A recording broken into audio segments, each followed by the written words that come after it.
Pessoal, vamos avaliar a estreia do Grêmio na Copa do Brasil com vitória 2-0 para cima do Brasiliense na tarde e noite, né? Começou 4h30 da tarde, na tarde e noite desta quarta-feira, 2-0.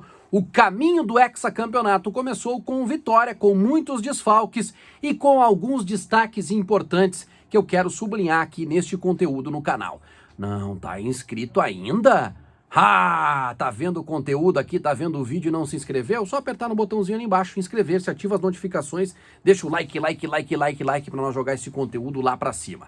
Gente, o Grêmio correu um pequeno risco no primeiro tempo, né? Numa jogada do Luquinhas, um bom atacante do time do Brasiliense, que o Wanderson acaba salvando com a ponta do pé. Depois teve uma sequência de 3 ou 4 escanteios e foi só o que o Brasiliense ofereceu de dificuldade para o Grêmio no jogo.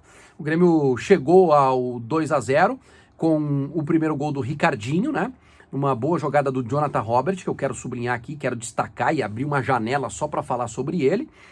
E depois, no segundo tempo, numa falha do goleiro, do Jiboia. Não é Jiboia, é Sucuri, que loucura. Sucuri é o nome do arqueiro do Brasiliense, que acabou cobrando o tiro de meta de forma totalmente equivocada nos pés do Jean-Pierre, que armou a jogada, deu para o Ricardinho foi lá, perdeu o gol, é verdade, perdeu o gol, e na sequência conseguiu cruzar para o gol vazio e o Jean-Pierre fazer o 2-0. Vamos lá, análise individuais. Wanderson muito bem de novo, altamente técnico, tá aprendendo a cada dia que passa ter um poder maior de marcação no sistema defensivo, tecnicamente com a bola é craque de bola, o Wanderson. Dupla de zaga do Grêmio é outra coisa, né? Jeromel e Kahneman é uma segurança a mais. Lateral esquerda, problema crônico, não adianta, sai o Diogo Barbosa, entra o Diogo Barbosa, a torcida pede o Cortez.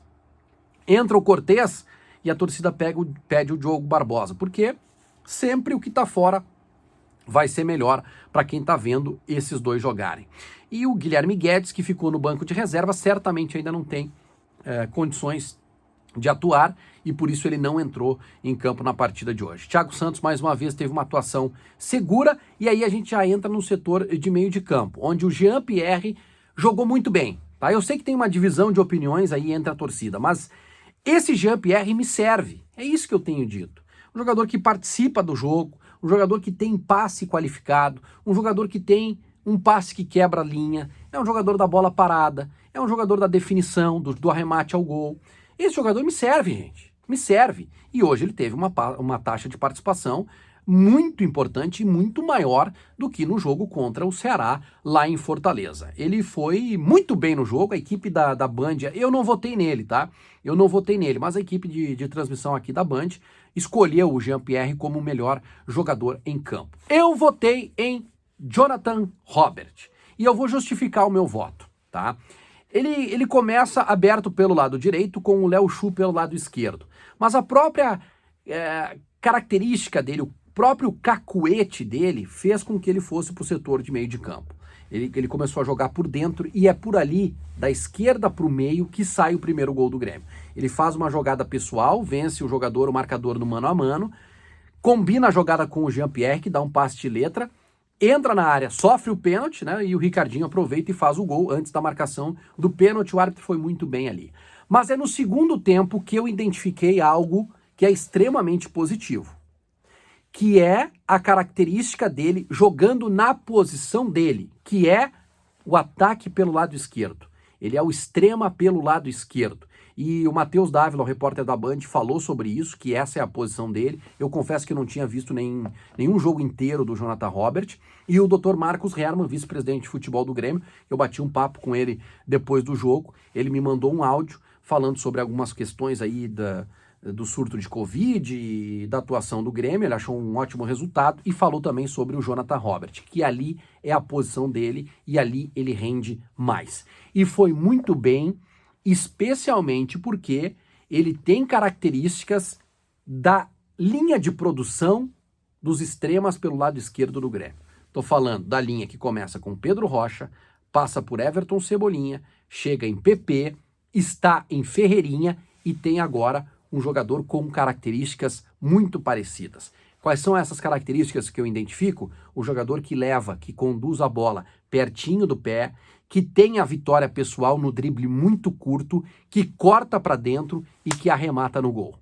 São características que vocês identificam facilmente em Pedro Rocha, em Cebolinha, em PP, em Ferreirinha e agora em Jonathan Robert. Me chamou muito a atenção, e ele vai ter sequência. Ele vai ter sequência nesta função, pelo que me disse ou me deu a entender o Marcos Herrmann, que certamente, né, combina e conversa com o técnico Thiago Nunes sobre as atuações. Gostei demais dele e sublinho aqui.